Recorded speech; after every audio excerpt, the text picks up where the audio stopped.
सुप्रिया जी, दो सवाल आपसे पूछे गए। एक तो उसने पूछा कि भ्रष्टाचार के इतने मामले कितने गंभीर हैं, और ये पूछ रहे हैं कि रोहन गुप्ता, गौरव वल्लभ सारे आप ही के साथ ही क्यों भाग रहे हैं? मेरे भी सवाल जोड़ दीजिए ना, मैंने तो उनके सारे सवाल के जवाब दिए। आप इतने बगल में उनको आवाज जा रही है। आपके सामने कुछ खुलासे और कुछ सवाल मेरे भी मन में रहते हैं। भाई मैं भी इस देश की नागरिक हूँ। 15-15 लाख किसके अकाउंट में आए? किसी के अकाउंट में आए? 15-15 लाख आए? नहीं आए। 2 करोड़ सालाना रोजगार बनना था, अभी तक तो 20 करोड़ बन गए होता नौकरी। किसकी नौकरी? गिनवाया भाई, अभी गिनवाया, अभी गिनवाया। अपनी बारी में मैं आपको मौका दूंगी।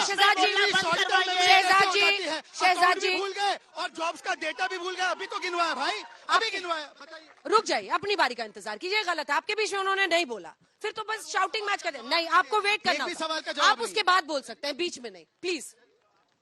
2 करोड़ सालाना रोजगार बनने थे, 10 साल में तो 20 करोड़ बन गए होते, नौकरियों की लाइन लग गई होती। लेकिन आपके चैनल पर मैं देख रही हूँ और डंका पीट के कहती हूँ, आज तक पर मैंने डिजिटल पर एक शो देखा, यूपी में शो हो रहा है, लोग कह रहे हैं लड़कों की नौकरियां नहीं लग रही, ऐसी लड़कियों की शादी नहीं हो रही। लोग कह रहे हैं अग्निवीर में 4 साल में 24 में रिटायर करके आप भेज रहे हैं, ना पेंशन दे रहे हैं ना नौकरी दे रहे हैं।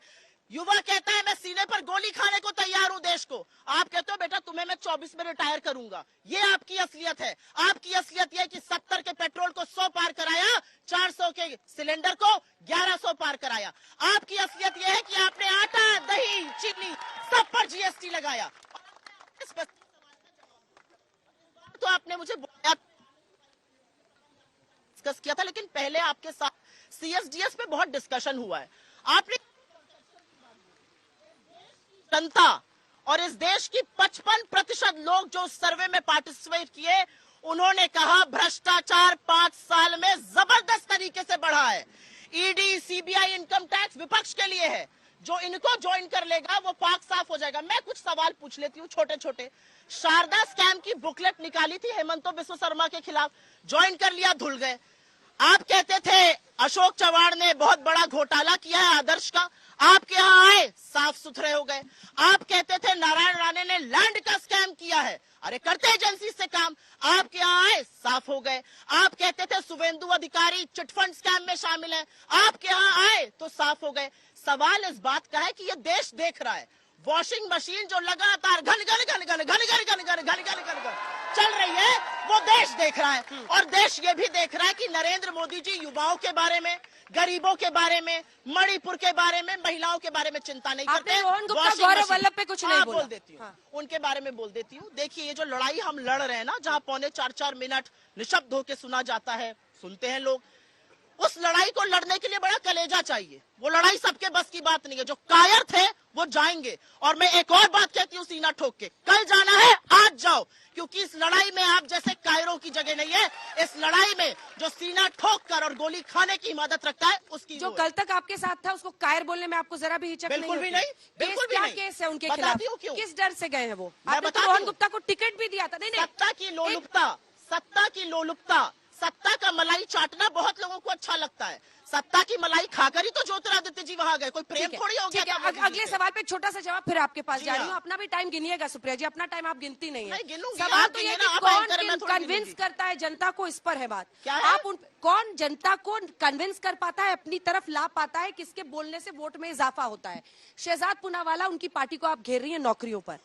सवाल है कि आपका टेम्पलेट क्या है? जनता कैसे भरोसा करे कि कांग्रेस आएगी तो नौकरियों की बौछार हो जाएगी? हिमाचल प्रदेश का सवाल है, जहां पर 1 लाख नौकरियों की बात हुई थी, सरकारी नौकरियों की, और फिर मुख्यमंत्री उससे पीछे हट गए। ये हमारा मैनिफेस्टो है।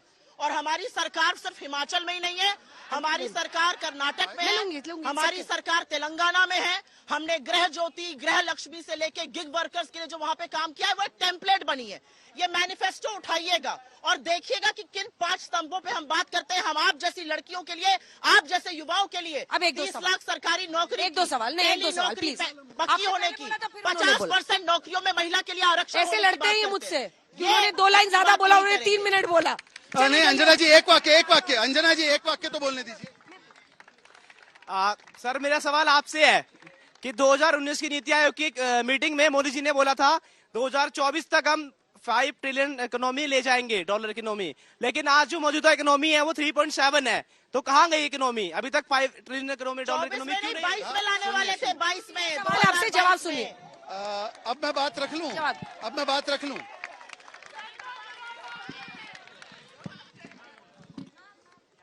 अंजना जी बात रख लूं। अब देखिए, सबसे पहले मैं आपके भी सवाल पे आऊंगा, क्योंकि अनलाइक कोई और प्रवक्ता मैं अपने सवालों से भागता नहीं, हर एक का जवाब देता हूं। कुछ लोगों को अपने सवाल से भागने की आदत है। अभी तक कंगना रनौत पर एक जवाब नहीं आया, चलिए छोड़ देते हैं उस बात को। अब मैं बोलना चाहता हूं, इन्होंने पहले कहा कि आपके यहाँ आते साफ हो जाते, आपके यहाँ आते साफ हो जाते। मैडम ये बताइए कि आपके यहाँ पर सारे गंदे कपड़े जमा करके रखे कहाँ है भाई? आप अपने गंदे कपड़ों को निकालती क्यों नहीं? या उनकी गंदगी तभी नजर आती है जब वो दूसरी जगह चले जाते हैं। और दूसरी बात मैं पूछना चाहता हूं, आज इनसे पूछना चाहता हूं, इन्होंने हेमंता बिस्वा शर्मा का नाम लिया। हेमंता बिस्वा शर्मा 2014 में, सुन लीजिए मैं आ रहा हूं आपके सवाल पे। हेमंता बिस्वा शर्मा के ऊपर सीबीआई ने उनको विटनेस के रूप में बुलाया था और उन्होंने सोनिया गांधी को भी बताया था। अब आप उनको रिटेन नहीं कर पाए। और देखे ना, अब रोहन गुप्ता और जो गौरव वल्लभ, जो कल तक इनके साथी थे, उनके विषय में ये बोल रही हैं, तो आप समझ सकते हैं कि कंगना रनौत तो इनकी पार्टी में भी नहीं है, उनके विषय में क्या क्या बोला होगा इसी का प्रमाण मिल जाता है। परंतु मैं सवाल पूछना चाहता हूं, एक आखिरी सवाल। देखिए, इन्होंने मैनिफेस्टो उठा ही लिया आखिर में। मैनिफेस्टो में इन्होंने अभी रोजगार का तो डेटा मैंने दिया, मैं अकेला व्यक्ति हूं जो डेटा से बात कर रहा है। इन्होंने लिखा है कि 1 लाख रुपए हर बेरोजगार को देंगे। अगेन, प्रवीण चक्रवर्ती को जब पूछा गया इसका बजट क्या है, तो उन्होंने कहा 1 लाख करोड़ इसका बजट है। मतलब कि इस देश में इन्होंने स्वीकारा है कि 1 करोड़ लोग, 140 करोड़ लोग में 1 करोड़ लोग ही इनके हिसाब से बेरोजगार है। आप मानती है, स्वीकारती है? वरना बताइए कि आपने 1 लाख जो रुपए बोले हैं उसका बजट क्या है। और इसीलिए नहीं बजट बताती है क्योंकि जो इन्होंने वादे कर्नाटका में किए थे, इनसे पूछे कि कितने घरों का बिजली बिल हाफ किया, नहीं जवाब दे सकते। हिमाचल में कितनी महिलाओं को 1500 रुपए दिया, नहीं बता सकते। कर्नाटक और हिमाचल मिलाकर इनकी एक महिला मंत्री है। तो महिलाओं का उद्धार छोड़ दीजिए, जो संदेश खाली पर चुप रहे और शाहजहां शेख के साथ खड़े रहे। हमने बृजभूषण सिंह पर कार्रवाई की, हमने बृजभूषण सिंह पर कार्रवाई की, पर इन लोगों ने लाल सिंह को लिया। लाल सिंह वो व्यक्ति है, लाल सिंह वो व्यक्ति है जिन्होंने एक 8 साल की बच्ची के रेपिस्ट के साथ खड़े होने का काम किया, उसको टिकट दे दिया। आज किस मुंह से ये बोलती हैं? इनसे पूछिए, लाल सिंह को टिकट कैसे दिया? मेरा सवाल ऑपोजिशन से है। मैम, जैसे आपने बोला कि जो ईडी और सीबीआई है वो मोदी गवर्नमेंट के बीजेडी ने बैठा है वोटिंग करने के लिए। भैया ऐसा है, माइक आपके पास है नहीं। आप लोगों का मैं बहुत बहुत अवगत करती हूँ। आप लोग बारिश में टिके हुए, लेकिन डायरेक्ट कॉन्वर्सेशन मत कीजिए क्योंकि पूरी डिबेट लिंक हो जाए। बता दीजिए, हुटिंग के लिए बैठा है तो बता दीजिए। किसी ने नहीं बैठा। हेलो, एक सेकेंड, जवाब नहीं दे पा रहे। 1 सेकेंड। ये सभी कॉलेज के बच्चे हैं जिन्हें हमें बुलाया है, प्लीज ये गलत तरीका है। सुप्रिया पे नहीं, जनता पर सवाल मत खड़े कीजिए। आपसे मैं कह रही हूँ डायरेक्ट बात मत कीजिए, please wait for the mic. आप इधर ही आ जाइए, डिबेट कीजिए, आइए। शहजाद जी, नहीं, उनको भरोसा नहीं है सुप्रिया पर, पता नहीं। मेरा सवाल सुप्रिया मैम से है। मैम, जैसे आपने बोला कि ऑपोजिशन बोल रहा है कि जो ईडी और सीबीआई है वो मोदी गवर्नमेंट के हिसाब से काम ले रहे हैं, बट अगर हम कंपेयर करें इंदिरा गांधी जी की गवर्नमेंट के हिसाब से, उन्होंने तो प्रेस फ्रीडम पे भी लगाम लगा दी थी और बहुत सारे ऑपोजिट पार्टी के नेताओं को भी जेल में बंद कर दिया। इस हिसाब से आप कैसे कह सकते हैं कि मोदी गवर्नमेंट के हिसाब से सारी ये सब चीजें चल रही हैं? मुझे नहीं पता आपकी उम्र क्या है। कि 21 साल की लड़की है, उसका नाम है दिशा रवि। वो क्लाइमेट एक्टिविस्ट है, वो क्लाइमेट एक्टिविज्म पे काफी बात करती है।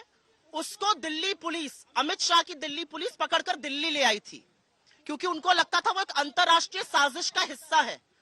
और जब तथ्य नहीं मिले तो दिल्ली पुलिस को दुम दबाकर उसको छोड़ना पड़ा, कोर्ट के अंदर मानना पड़ा। उनके पास कोई तथ्य और सबूत नहीं थे। ये डर है सरकार का। और आपने एक अच्छी बात पूछी, आपने स्वतंत्रता अभिव्यक्ति की बात पूछी। आप लोग पता नहीं कितने लोग बच्चे यहाँ से मैक्लोडगंज या लद्दाख या ऐसी जगह गए हैं। मैं आपसे एक बात पूछती हूँ, लद्दाख लेह कभी जाइएगा तो वहां पर एक व्यक्ति है सोनम वांगचुक। आपने सबने 3 इडियट्स देखी होगी। 3 इडियट्स में जो आमिर खान का किरदार है वो उन पर ही आधारित है। सोनम वांगचुक ने 21 दिन का फास्ट किया, 21 दिन का व्रत किया। लद्दाख की जनता सड़कों पर है आज की तारीख में। 3 लाख की जनता है, 10% लोग आज भी सड़क पर हैं और कहते हैं कि चीन घुस आया है, हमारे चरवाहे जा नहीं पा रहे हैं, सरकार को 6 शेड्यूल में हमें शामिल करना चाहिए।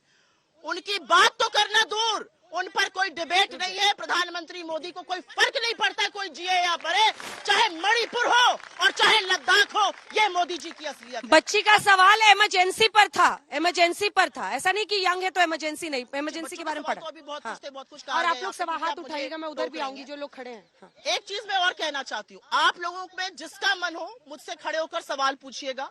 अगर आपको उनकी बात अच्छी लगे खूब ताली बजाइएगा, मुझे भी हूट करिएगा।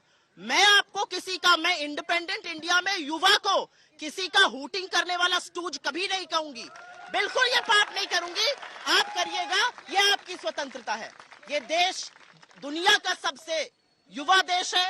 यहाँ पर आपको हुटिंग करने की भी आजादी होनी चाहिए, ताली बजाने की भी आजादी होनी चाहिए। अंजना जी, किसी के बाप की बपौती अंजना जी, अंजना जी, आपने इमरजेंसी पर अभी भी नहीं बोला, इसलिए रुक जाइए। सवाल इमरजेंसी पर था, वो बच्ची पूछ रही थी कि जिस पार्टी ने देश में इमरजेंसी लागू किया। नेता ने कहा है, सवाल का जवाब सुनिए। मेरे नेता ने कहा है कि इमरजेंसी एक काला अध्याय था और वो गलत था। लेकिन आज इस देश में क्या हो रहा है? आज अगर एक व्यक्ति दिखाता है कि मिर्जापुर यूपी और रोटी बच्चे को दी जा रही है, उसके ऊपर सेडेशन लॉ लगाकर उसको प्रताड़ित किया जाता है। सुप्रिया शर्मा नाम की एक पत्रकार है, स्क्रोल में काम करती है, उसने वाराणसी में जाकर दिखाया कि आज भी मुसहर घास खा के जीते हैं, उसके ऊपर सेडेशन लॉ लगाया जाता है। क्यों ऐसा होता है? पीपी किट घोटाला जो दिखाएगा उसके ऊपर कार्रवाई। वो खुद ही उसे काला अध्याय मांग रही है। अभी के वक्त को ज्यादा बुरा बताती। लोकतंत्र बचाओ रैली किया था पूरे विपक्ष ने रामलीला मैदान में, जवाब दीजिए। अंजना जी, अभी इन्होंने बड़ी बड़ी अच्छी बातें की, तो इनसे एक बार बोलिए कि जनता को राक्षस कहने वाले रणदीप सुरजेवाला पर क्या कार्रवाई की? वहां पर तो पूरी जनता को राक्षस बोल दिया था, उस पर एक शब्द नहीं बोल पाए। चलिए, मैंने तो एक प्रायोजित व्यक्ति को चिन्हित किया तो उनको बुरा लगा, मैं बोलता हूँ कि गलत है। अब बताइए कि जो रणदीप सुरजेवाला ने बोला उस पर कुछ नहीं बोल पाएंगी। अच्छा, अंजना जी ये क्या बोल रही हैं कि ये मीडिया की स्वतंत्रता के लिए है? अरे भाई, 14 पार्टियों ने 14 जर्नलिस्ट को बैन किया, वो कौन सी पार्टियां थी? चित्रा जी के शो पर जो 5 बजे होता है, कौन सी पार्टी नहीं आती है? कांग्रेस पार्टी नहीं आती है। और ईमानदारी इनकी ये देखिए कि ये खुद पत्रकार थी, अगले दिन पत्रकारिता छोड़कर प्रवक्ता बन गई और टिकट लेकर चुनाव लड़ने लगी, परंतु दूसरों की मर्यादाओं पर, दूसरों की नैतिकता पर सवाल ये खड़े करती है। और अगर नाम बुलाना गलत है तो गोदी मीडिया किसने टर्म कॉइन किया है? आपको भी गोदी मीडिया कौन बोलता है? बताइए जरा एक बार इनको। और तीसरी बात, देखिए मैं भागता नहीं हूं, इमरजेंसी की बात करती हैं।